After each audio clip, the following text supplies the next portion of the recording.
The broadcast is now starting. All attendees are in listen-only mode. Good afternoon, everyone, and thank you for joining our webinar on the IEA's 2018 Energy Efficiency Market Report. We're very pleased to see such interest in today's webinar, so thank you all for joining. I'd also like to thank the ASEAN Centre for Energy for their support in organising this first webinar for 2019. We're planning to do more webinars going forward, so please keep an eye out on our website for upcoming events. My name is Emily McQualter and I'll be moderating this webinar today. I'm joined by my colleague Joe Ritchie, who is an energy analyst in the Energy Efficiency Division at the IEA and the lead coordinator on the Energy Efficiency 2018 Market Report.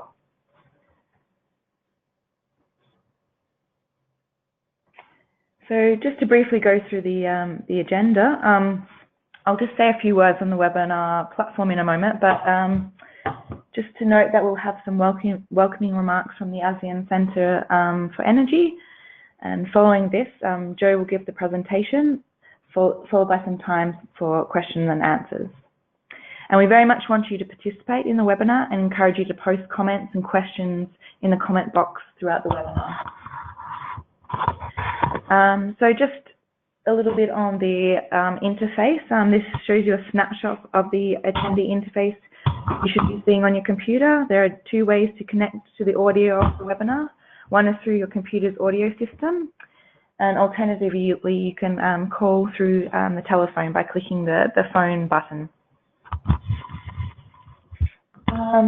Enter your questions in English, and as they come to, the questions come to you, and we'll try to answer as many of them as possible.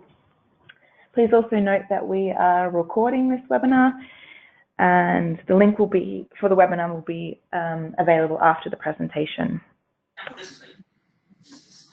So now I'll pass it on to, I'd like to introduce our colleague from the ASEAN Centre for Energy, Mr. Rio Jean-Peter Silatonga. Rio is a technical officer for the ASEAN Plan of Action for Energy Cooperation Program, and he'll say a few introductory words. Go ahead, Rio. Good afternoon, everyone from Jakarta. Thank you, Emily, for your kind introductions. So first of all, let me briefly introduce myself. My name is Rio Jean-Peter, as mentioned by Emily. So I've been working in ACE for about 7 years on energy efficiency and conservation.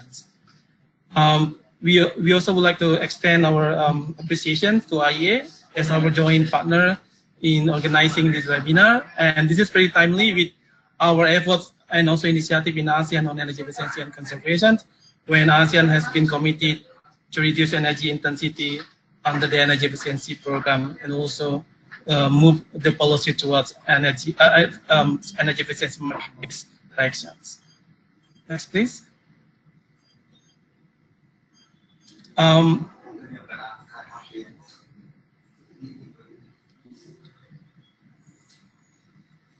ASEAN has been committed and also put a lot of initiative and efforts in order to bring forward energy efficiency and conservation program.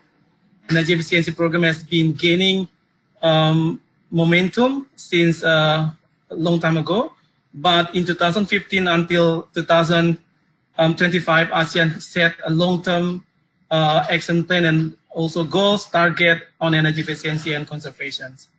So as you can see on the slide, ASEAN under the ASEAN Plan of Action for Energy Cooperation APAC 2016-2025 has set program, action plan, and also specific target under the energy efficiency program under the theme of enhancing energy connectivity and also market integration in ASEAN to achieve energy security, accessibility, affordability, and sustainability for all.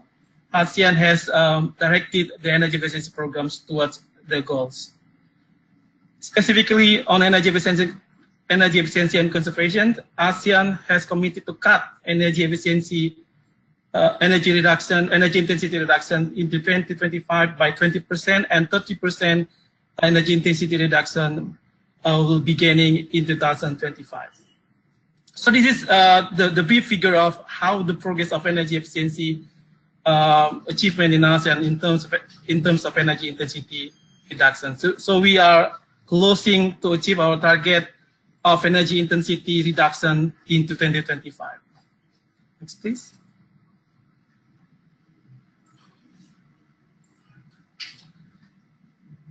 Talking about energy efficiency and conservation in ASEAN region, if we are looking at the progress and also state of regulation and policy in ASEAN member state, we're happy to inform everyone that all ASEAN member state has been putting policy and regulation in place in order to bring forward energy efficiency on the ground.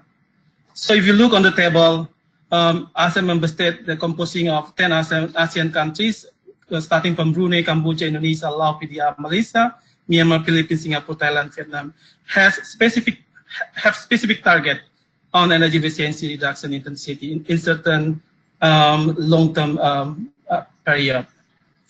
So a lot of specific policy and also supported by law. So far, Singapore, Vietnam, and also Thailand has legislation on energy efficiency and conservation, and also other member states are moving towards the legislation of energy efficiency and conservation law. It's this. ASEAN Center for Energy, as the center of energy cooperation in ASEAN, has been quantifying and also monitoring the total final energy consumption in ASEAN. ASEAN Center for Energy every year produce what we call ASEAN Energy Outlook. So far we have been produced the 5th Energy Outlook. According to the outlook, this is the figure of total final energy consumption in all scenarios, starting from business as usual and also ASEAN target scenarios, including advanced policy scenarios.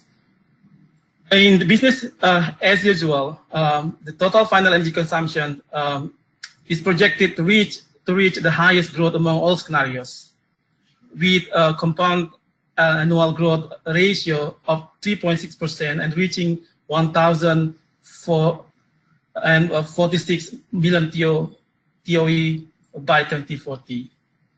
So if then a lot of energy efficiency in final energy consumption can be achieved in all in other scenarios consisting of ATS and IPS, you can see on the slides. So the importance, so that the message of the IO in terms of total final energy consumptions can be seeing enhanced EE and also RE in economic activities and urbanization drive, and TFC into double. So and then industry and also transport and residential as the main extensive sectors on total final energy consumption in ASEAN. And this sector also has been put as the priorities sectors that will be putting energy efficiency program in ASEAN. And there is an interesting point, not only on energy efficiency, the integration of RE also most important in order to get comprehensive gain of energy efficiency and also reduction in final energy consumption. If you can see in the slide, biomass also importance energy need to be implemented in residential in order to get a big gain in reduction on final energy consumption in ASEAN. Next, please. Talking about development of EE market in ASEAN. As I mentioned before, that ASEAN, and also this webinar is very timely with our efforts and also initiative in ASEAN, where ASEAN really commit to cut a big energy reduction by 2030. At the same time, ASEAN also have been looking at how the policy can be directed into market-based mechanism in order to stimulate the energy market in ASEAN in the future. So this is the scheme that we are looking at in order to stimulate the energy market in ASEAN. ASEAN has set a target in order to reduce energy intensity in long-term period. At the same time, we also identified what actually measures need to be identified in order to enhance the policy. At the same time, we also would like to involve greater private sectors in our energy efficiency program. So you can see on the slide on the right side. So this is kind of a measure that we're going to implement, starting from harmonization of standard and labeling system in ASEAN in order to remove the trade barrier on efficient equipment and appliances in ASEAN region. And also we are looking how to promote innovative financing mechanism in ASEAN in order to promote private sector entry into energy efficiency investment projects. So ESCO, one of the business model that we are looking at in order to bring the entry of private sector investment in energy efficiency in ASEAN in the future. And also we are keeping doing energy management and also certification of green building and efficient building in ASEAN region. So a lot of potential can be achieved according to the ASEAN Energy Outlook, the 5th edition. By 2040, we can achieve 10% of the total final energy consumption in the future. Next, please. So, however, there is a gap in terms how the project realization can be brought on the ground.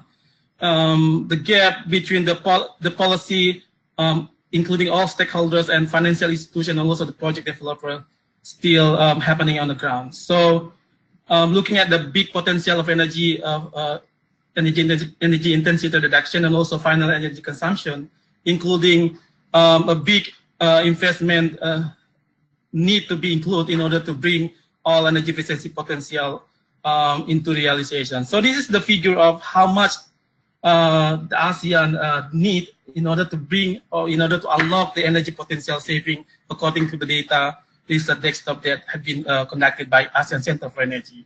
If you look, there is a huge number, about 11.7 trillion investment is required by 2030 in order to unlock the energy saving potential in ASEAN region. Next, please.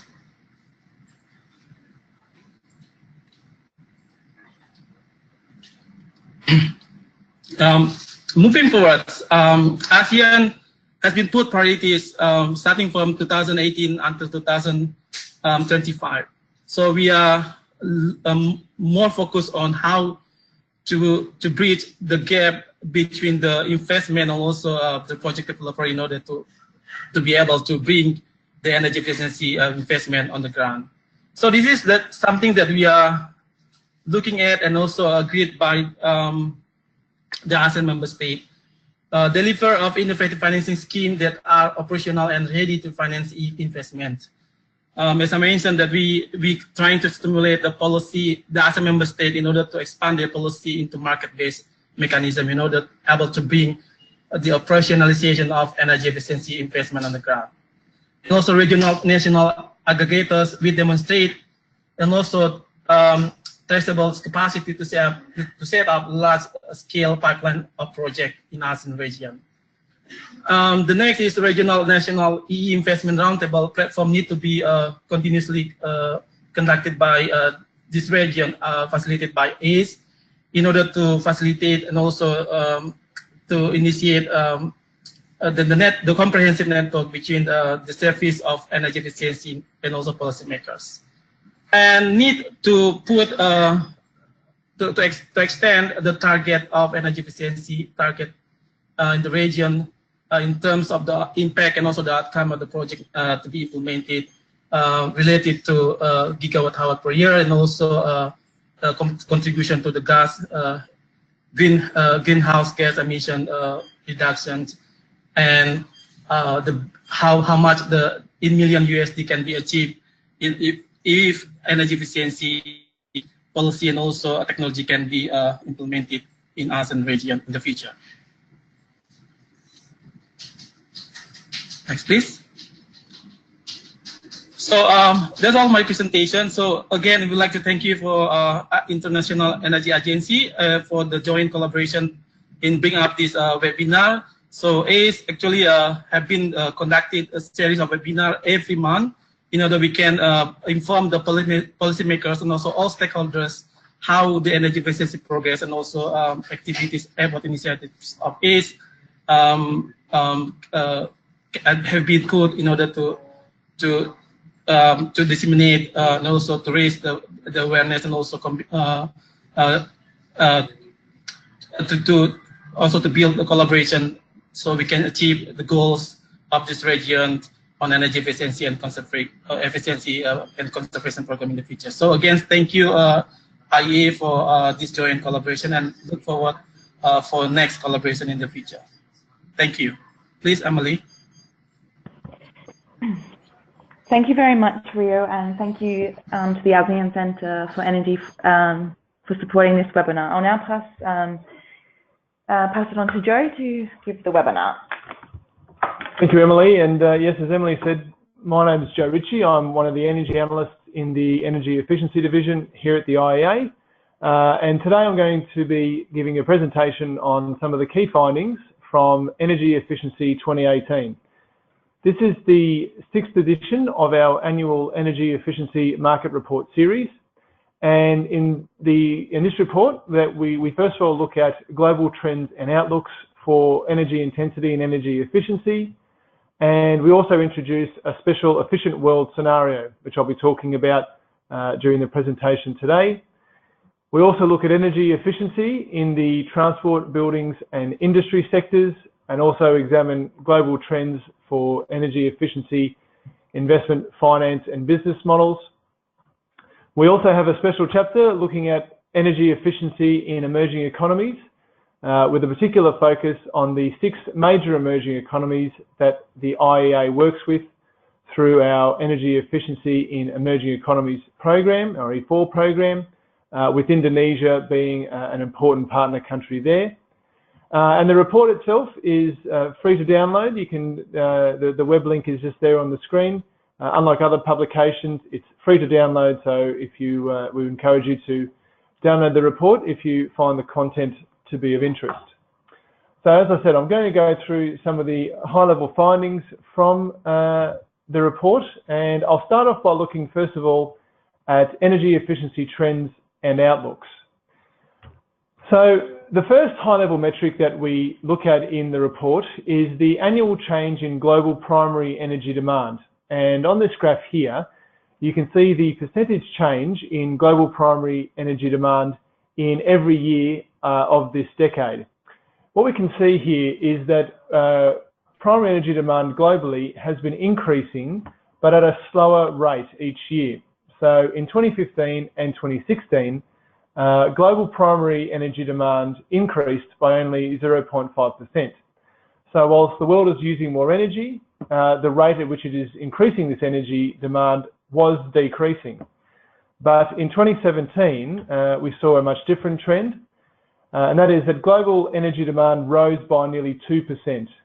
This was actually the fastest rise in energy demand this decade, and as I'll talk about in a few slides' time, it has been the result of economic growth and also some changes in consumer behaviour. The other high-level global metric that we track is primary energy intensity. So this is global primary energy demand per unit of global GDP. And we track how much that changes each year. So a negative change means that the world is becoming less energy intensive. And so we are able to produce more GDP from every unit of energy. What we can see here is that this decade, primary energy intensity has been improving at a somewhat faster rate than it had done in the past. 2015 rates of improvement reached nearly 3%, and that dropped back slightly in 2016, but was still obviously a step up from historic trends. But in 2017, we again saw a much different trend. Global primary energy intensity improved by an estimated 1.7%. That was actually the slowest rate this decade, and it would have been even worse had it not been for the influence of China. So these bars here show what global primary energy intensity change would have been if not for the impact of China. In 2017, global primary energy intensity would have only improved by about 1.2% had it not been for the impact of China, which really has become an important driver of global primary energy intensity improvement. So I mentioned in the first slide that there are a number of factors that were creating or putting upwards pressure on global energy demand. And to understand what those factors are and how they interrelate, at the IEA we use decomposition analysis, where we break down energy use into the various factors that influence it. And importantly, this gives us a better understanding about how large or how significant improvements in energy efficiency are and what impact they are having on global energy use. And so what we have done in our report is we have decomposed final energy use in the world's major economies that cover about 75% of global energy use between 2000 and 2017. What you see here is the energy use in these countries in 2000. But there have been factors that have put upwards pressure on this energy use. The first of those is an increase in the amount of building floor space and also the amount of appliances that have been purchased by consumers. The other factor is less efficient transport patterns. Now this means people moving from more efficient modes of transport like two-wheelers or buses towards less efficient modes of transport such as passenger cars, and in particular moving from smaller passenger cars to larger cars like SUVs.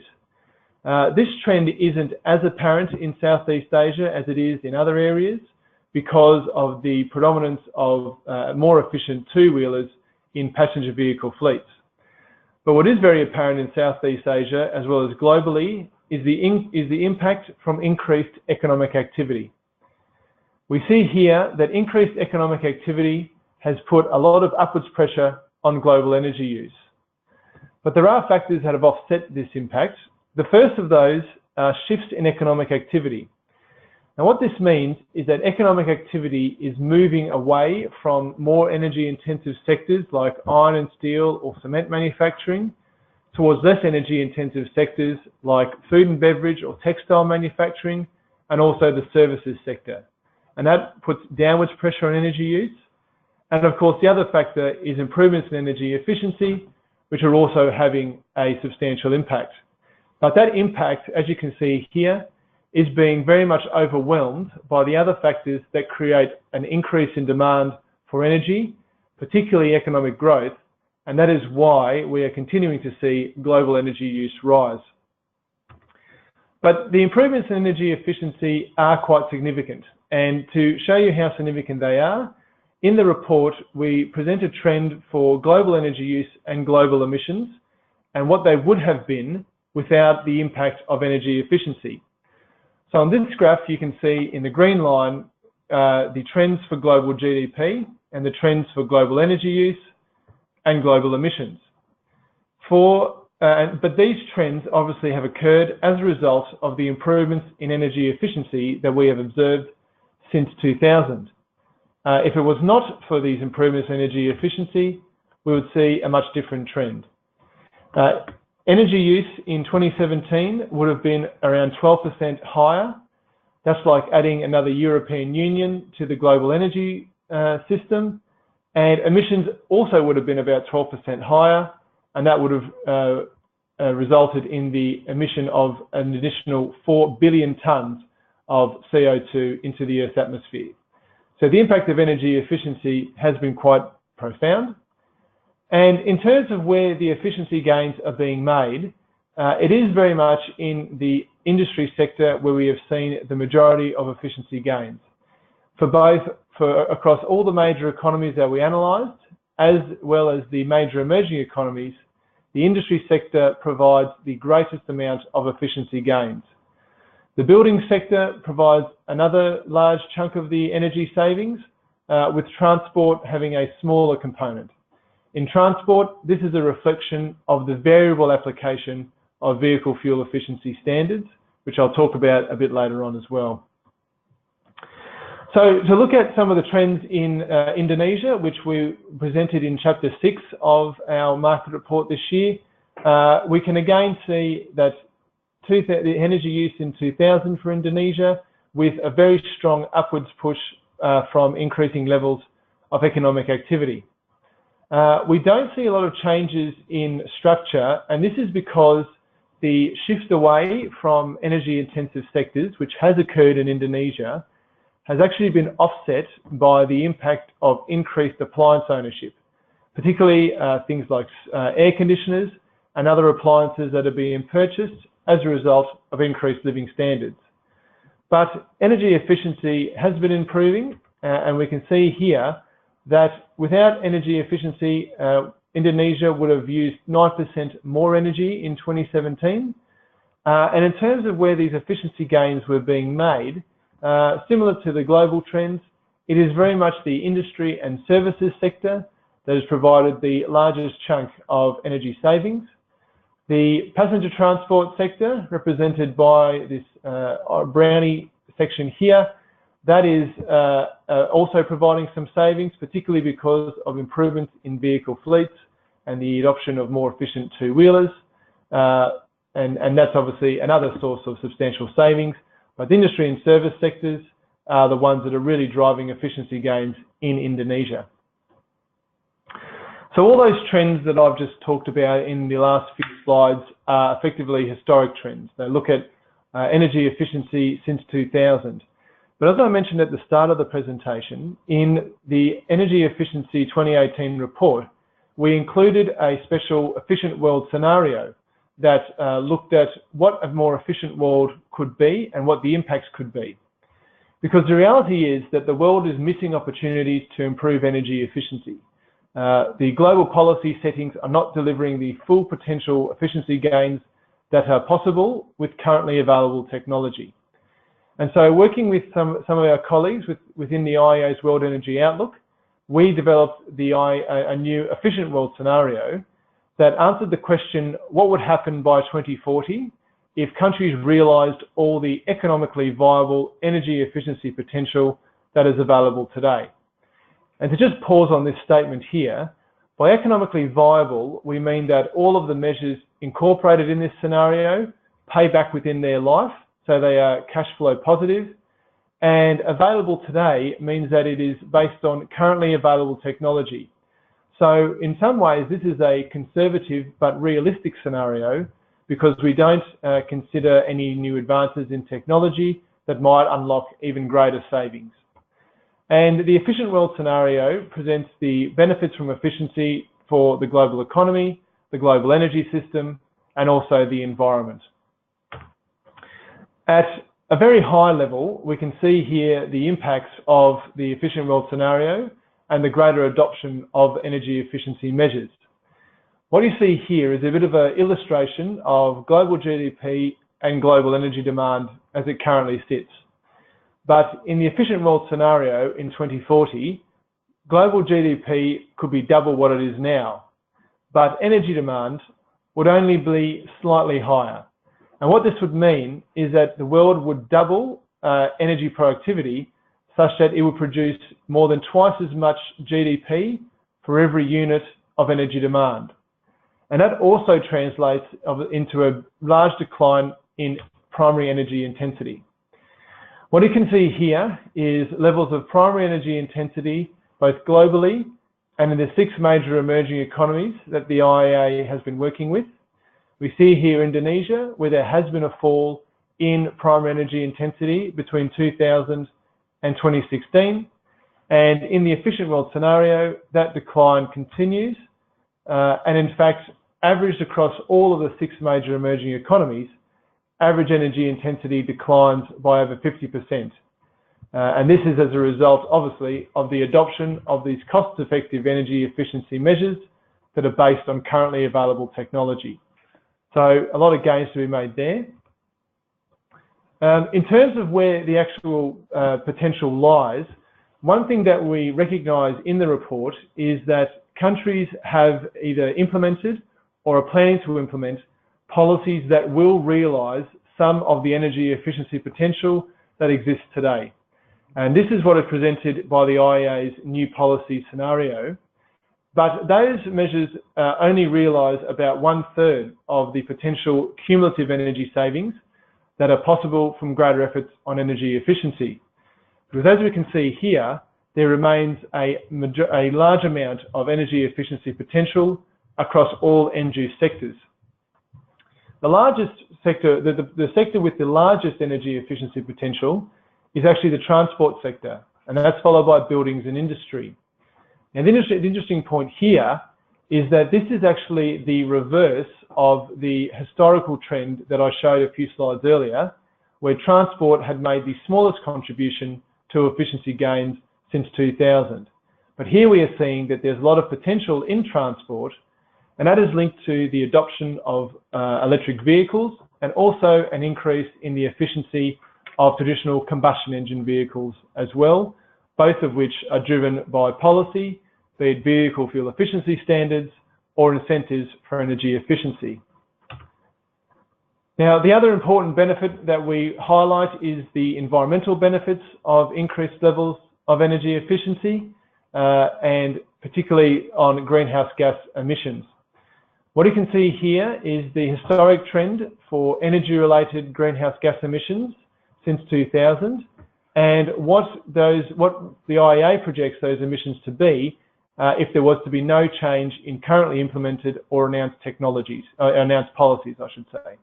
What we would see is emissions continuing to rise into the future. But in the efficient world scenario, as a result of the adoption of these cost-effective measures, we see a much different trend. Energy-related greenhouse gas emissions would actually peak before 2020 and then fall to levels that are 12% lower than today by 2040 and contribute around 40% of the abatement that would be required for the world to be in line with the Paris targets. And we would also see a reduction in other pollutants, in particular particulate matter, NOx and sulfur dioxide. These pollutants would fall by 1/3, and that would actually reduce by nearly 1 million the number of premature deaths associated with indoor air pollution. So a lot of environmental and health benefits from increased levels of energy efficiency.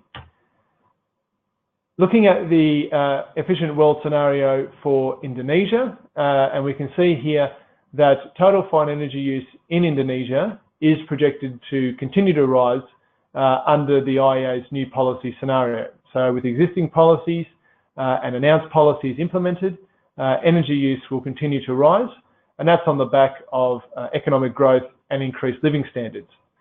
In the efficient world scenario, energy use still rises, but not by the same extent, and Indonesia itself could actually avoid 2 exajoules of additional energy use in 2040.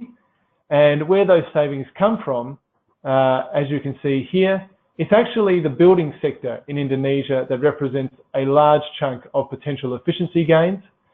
And this is linked to improvements in building performance and also improvements in building equipment, particularly space cooling equipment, so that we have improved performance of air conditioners and a reduced need for space cooling that would actually unlock a lot of efficiency gains in Indonesia.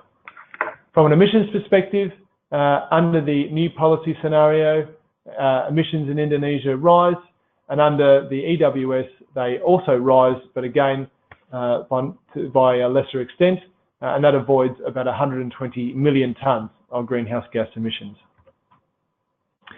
So as I mentioned when I introduced the EWS, or the efficient world scenario, there are a lot of benefits that come from energy efficiency across all levels of the economy. These include about US $700 billion in avoided energy imports in the European Union, China and India. It includes about US $600 billion in avoided energy expenditure within the industry sector. And it also includes about $550 billion in avoided household energy spending. So greater efforts on energy efficiency between now and 2040 can unlock a multitude of benefits across all levels of the global economy. So all the trends that I've been talking about so far and into the future have been driven by energy efficiency policy and also energy efficiency investment. And that's what I'm going to touch on now. The key policy mechanism that we track in detail and analyse in detail in our market reports are mandatory energy efficiency policies. Now, these are things like codes and standards for appliances, buildings and vehicles. They also include targets or obligations that are placed on industry sectors or companies to improve energy efficiency. And to get an understanding of the scope of these policies, what we do is that we quantify the amount of energy use that is actually covered by these policies. So this represents the amount of appliances that are in operation, that are subject to some sort of mandatory performance code, the amount of buildings that were constructed according to a building code, or the vehicles that are in operation according to a vehicle fuel efficiency standard, or the industrial companies that are operating with some sort of energy efficiency obligation. And you can see here the energy use coverage globally across the major end use sectors. What you see here is that in no sector is the majority of global energy use covered by mandatory energy efficiency policies. In non-residential buildings, the coverage is highest because of the predominance of building codes, but again, not the majority. In Indonesia, where we analysed, we see some slightly different trends to the global average. For industry, coverage is actually quite high because of the introduction of the energy management system obligations and the requirements there that have been placed on Indonesian companies. And also in non-residential buildings, the presence of building codes has driven coverage growth there. But in transport and residential buildings, coverage is somewhat lower. In transport, the absence of any sort of vehicle fuel efficiency standards means that coverage is very low there. And in residential buildings, because of the only recent introduction of minimum energy performance standards for consumer appliances, coverage is again low there. But we do expect that coverage in the residential building sector will increase in future as more appliances covered by standards are purchased. So in total, just over 15% of Indonesia's final energy use is covered by mandatory fuel efficiency standards, by mandatory energy efficiency standards. To compare that to a similar major emerging economy, this is Mexico.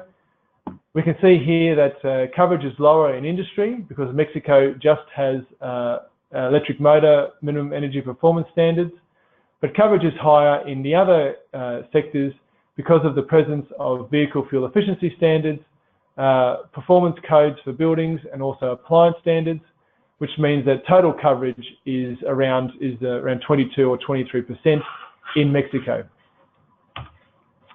But coverage is just one part of the mandatory energy efficiency policy story. The other part of the story is policy strength, and this is basically how stringent the energy efficiency policies are. So what sort of performance do appliances or vehicles have to have before they can be sold onto the market, or what sort of energy efficiency improvement do companies have to realise under their obligations. And so here what we see is the percentage change in the strength of mandatory energy efficiency policies globally in every year since 2000. We can see that in the early part of this century that there were sort of minimal increases in the strength of energy efficiency policy, but that changed very much after China really got involved in efficiency policy through its 11th five-year plan, and that continued into 2011 and on to 2015. But in 2016 and 2017, policy strength and changes in policy strength stepped back a bit. And this was an illustration of the fact that policymakers in a lot of countries have been slow to implement new energy efficiency policies or strengthen existing energy efficiency policies. And that obviously risks the continuation of some of the energy efficiency benefits that we have observed since 2000, and also makes it more difficult to achieve some of the potential that energy efficiency presents, as we show through our efficient world scenario. And To give a bit of an overall picture of mandatory energy efficiency policy, at the IEA we've developed a Efficiency Policy Progress Index, which is effectively a representation of the changes in policy coverage and policy strength since 2000, and it gives us an indication as to how efficiency policy is progressing. And so what you can see here is that policy progressed at a fairly slow rate during the early part of this century, but as I said earlier, very much stepped up after 2006, when China started to implement some very wide-ranging energy efficiency policies. But in 2016 and 2017, energy efficiency policy has slowed, policy progress has slowed, again representing this stagnation in policy strengthening and policy implementation. In terms of investment, what we can see here is energy efficiency investment in 2014 to 2016, and in 2017, we estimate that the incremental amount of energy efficiency investment globally increased by about 3% to around $236 billion US. In terms of the sectors where that occurred, it's actually the building sector, which is represented by this dark blue area here, that was responsible for about 60% of the total investment. But the question obviously is, what do investment levels need to be to realise the efficient world scenario? And what we can see here is current levels of investment, but to realise the efficient world scenario, we estimate that global energy efficiency investment needs to double between now and 2025, and then double again between 2026 and 2040. And as such, there is a need for policy to facilitate finance and business model innovation, because current methods of investment will not realise this potential. So now what I'm going to do, and I'll skip over a couple of slides here so that we have time for some questions at the end, is to just highlight some of the trends and outlooks in the major end-use sectors, specifically transport, buildings and industry. So I'll start with transport, and what you can see here is the average annual efficiency improvement between 2000 and 2016 for the major transport modes. We can see here a very large improvement in aviation, or aircraft fuel efficiency, and that's because of technology advances and also increasing passengers and load factors on airplanes. But we see much slower progress on passenger cars and also freight vehicles. But if we look to the future in the efficient world scenario, we would see a much different trend. There is a great potential for energy efficiency for passenger cars and freight vehicles to actually increase quite a lot. And that would represent actually the majority of potential efficiency gains within the transport sector. And the key driving factors behind this will be the increased adoption of electric vehicles, and also improvements in vehicle fuel efficiency, or traditional vehicle fuel efficiency, that will be driven by fuel economy standards. And I mentioned at the start that fuel economy standards have been a bit patchy or a bit variable globally. And this is actually illustrated by this graph here, where we can actually see the percentage of transport energy use that is covered by mandatory standards or mandatory fuel economy standards. We can see that coverage is quite high in the United States and Japan and China and some other European countries, because they have had fuel economy standards for an extended period and have also introduced freight fuel economy standards. But in other countries, particularly some of the major emerging economies that are growing vehicle markets, fuel efficiency standards are not present. And so coverage is a lot lower, and so therefore efficiency gains are potentially going missing. And it's important to recognise the value of fuel economy standards, because if we didn't have standards between 2000 and 2017, we estimate that the world would have used an additional 1 million barrels of oil equivalent a day for passenger cars. And even if we had gone a bit further, we could have actually saved about 2 million barrels of oil a day. So without standards, an additional 1 million barrels, and if everybody had the best-in-class fuel efficiency standards, we'd be using we'd be using 2 million barrels of oil a day less. If no changes were made to vehicle fuel efficiency policies between now and 2040, we would see an additional 4 million barrels of oil equivalent a day consumed. But if we realise the potential in the efficient world scenario, then that is actually reduced by 4 million barrels of oil a day. So that's actually a very significant switch and an important value that fuel efficiency standards bring to the transport sector. To summarise the transport sector and what's possible by 2040, it is possible for energy demand to stay flat despite a doubling in activity levels. And some of the key policy actions that we've identified in our report as being needed to realise this potential include improving the coverage and strength of transport policies for cars and trucks and other modes, providing incentives to support the uptake and sustainable use of efficient vehicles, particularly electric vehicles, and also information to support efficient vehicle uptake and also mode shift. Turning now to buildings, and here you can see some of the historic levels of energy intensity improvement across the major building end uses, space heating, space cooling and lighting and such. Space heating has actually seen some quite strong improvements in energy intensity, and that's because of improvements in building performance and also heating appliance efficiency. Space cooling has seen a much different trend, and this is a reflection of the increasing demand for space cooling. But in the efficient world scenario, there is a much different trend, of course, that is observed, with efficiency gains apparent across all building end uses.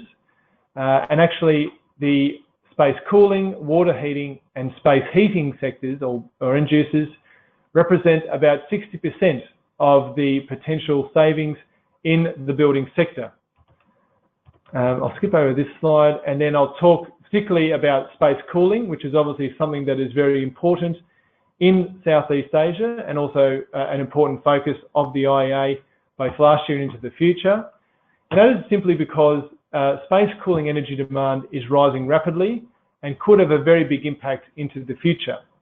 What we can see here is space cooling energy demand between 2000 and 2017, and that there's obviously been a large increase in energy use because of increased appliance ownership and demand.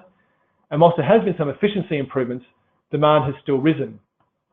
But between now and 2040, there's actually the potential for activity and the demand for space cooling to rise a lot more, but with increased efforts on energy efficiency, underpinned by minimum energy performance standards for air conditioning, which Indonesia, I know, has implemented, there is actually the potential for a lot of this growth to be offset, and therefore efficiency can actually limit the impact on energy use as a result of this growing demand for space cooling.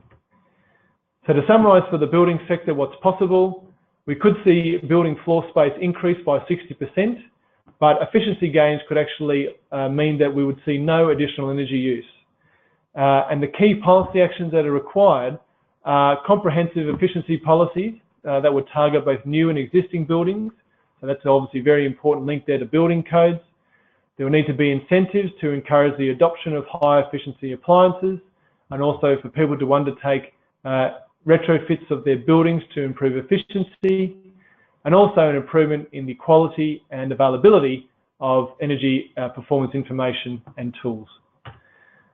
So the final sector we're going to touch on is industry. And again, we have one of these graphs here where we show the historic improvement in energy intensity across some of the major industry sectors. We can see very strong rates of improvement in cement because of the deployment of highly efficient new production capacity in India and China, with improvement variable across the other sectors. In the efficient world scenario, there would be a step up in efficiency improvement across a lot of sectors. In particular, in the iron and steel sector, an increase in the amount of metals recycling could actually see efficiency improvements really step up. And in this industry category here that we refer to as other industries, we can actually see efficiency really step up. And that's as a result, and these other industries, I should say, include things like food and beverage manufacturing and textile manufacturing, which are less energy intensive, but actually could present a large amount of energy savings into the future. And that's as a result of the adoption of more efficient electric heat pumps for low temperature heating, and also the improvements in electric motor driven systems underpinned by minimum energy performance standards for electric motors, something that is not present to a great extent in Southeast Asia at the moment. I'll skip over these next two slides, which talk about policy coverage for industry energy use in total and for electric motors, and just summarise here the potential impacts for the industry sector in the efficient world scenario. So what we show is that industry value added could actually double industry value added per unit of energy in the industry sector could actually double between now and 2040. So a massive increase in productivity with, as I said, the less energy intensive sectors offering about 70% of potential savings. Some of the key policy actions are obviously expanding and strengthening standards for key industrial equipment, and that includes heat pumps and motors, which could unlock a lot of potential savings. Incentives to encourage the adoption of energy management systems that ensures that efficiency gains are seen across the entirety of an industrial system, and also mechanisms such as industry networks, training and case studies to improve awareness of energy efficiency within industry and the ability of industry to deliver greater efficiency gains. So that's all of I suppose the highlights of the results from the report last year. I did have a couple of concluding remarks, but I think what we might do is I'll just put these up on the screen and leave them there, and then we can maybe have a few questions if people have any now. And while we wait for a few questions, Oh, sorry. goodness, just we'll go back to that, but just to mention that if you want to learn more about energy efficiency and the work of the IEA, we're holding a regional energy efficiency training week for Southeast Asia on the 1st and 4th of April in Bangkok. If you want to register or apply to attend that event, you can find the link on this page. We've got a few questions coming through. Sure. So just going up to the first, go back up to the top. Yeah. Oh, yeah. Okay. So there's a question here. I note in the presentation that the industry and transportation sectors will require major energy efficiency measures, but these two sectors are the most difficult. I've only heard rhetorics without specifics. So yeah, I mean, yes, it is true, obviously, that a lot of the actions, particularly in transport, have been historically a little bit difficult to tap, and in industry sector as well. There are factors that are, in many cases, limiting efficiency gains, and obviously across all sectors, efficiency is not easy. But within transport, within the report, we highlight obviously measures that can be undertaken to unlock the potential efficiency gains that are possible. And I mentioned that in my previous slide, which I might just go back to now to give that. And it very much rests on, first of all, a policy foundation of vehicle fuel efficiency standards, which obviously cover both passenger cars and also road freight, which will be quite important. And also incentives. There are countries that are trialling things like tax incentives for more efficient vehicles, particularly electric vehicles, driver training, differing rates of taxation or differing rates of registration levies for more efficient vehicles, and those are things that are hopefully intending to incentivise greater levels of transport fuel efficiency. Within the industry sector, as I said on the last slide, there is obviously again the underpinning measures of minimum energy performance standards for key industrial equipment.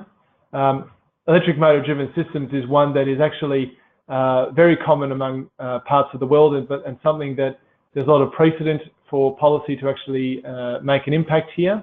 But other mechanisms, and these are things that Indonesia in particular has actually done, is to try to encourage the adoption of energy management systems, in particular ISO 50001. And these are things that do have an impact. They improve the ability of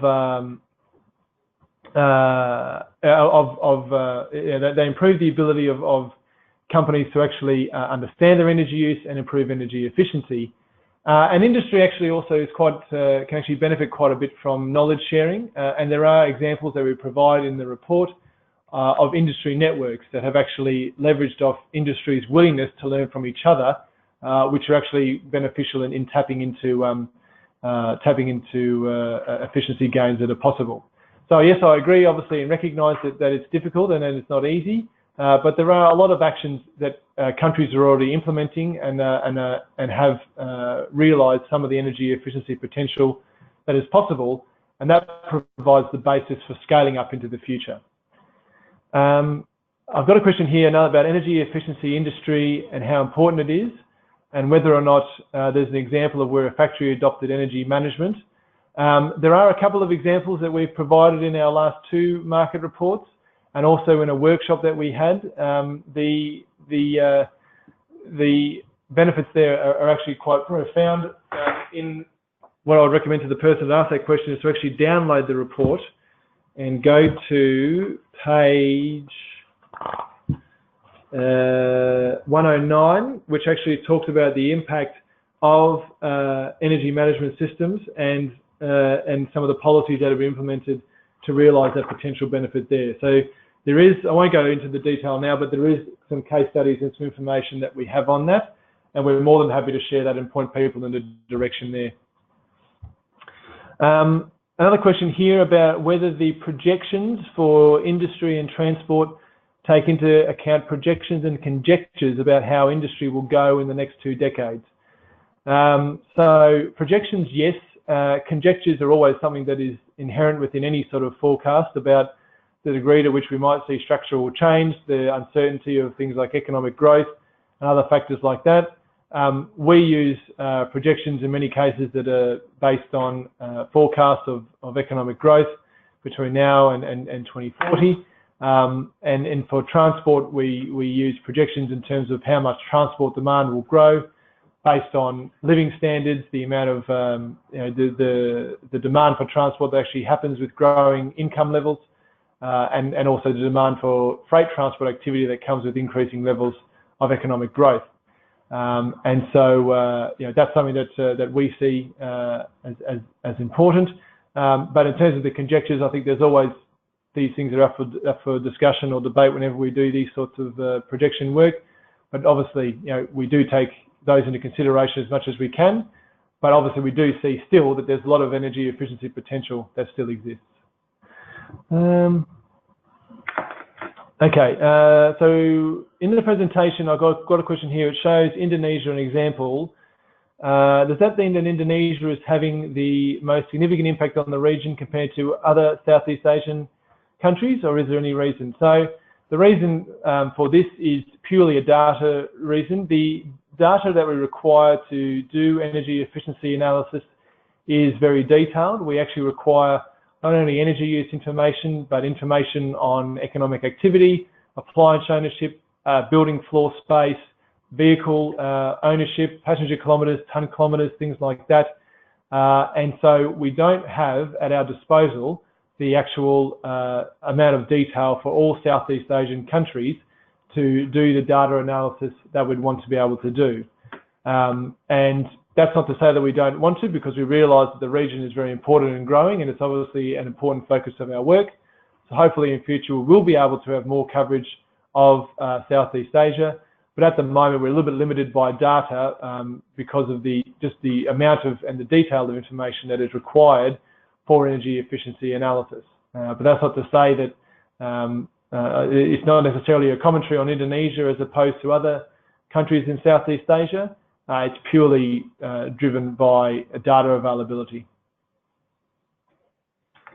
All right, and just to add on to that last point that Joe made, you might be aware that we're collecting cooling data. We're doing a project with the Thailand as part of the ASEAN 2019 chairmanship, and we're after sources of cooling data. So please send that to us if you have it. And we also have a global exchange for energy efficiency where we're collecting policy information from countries, data and other information. So please log on to that site, and you can add your own information yourself, or send us through some data.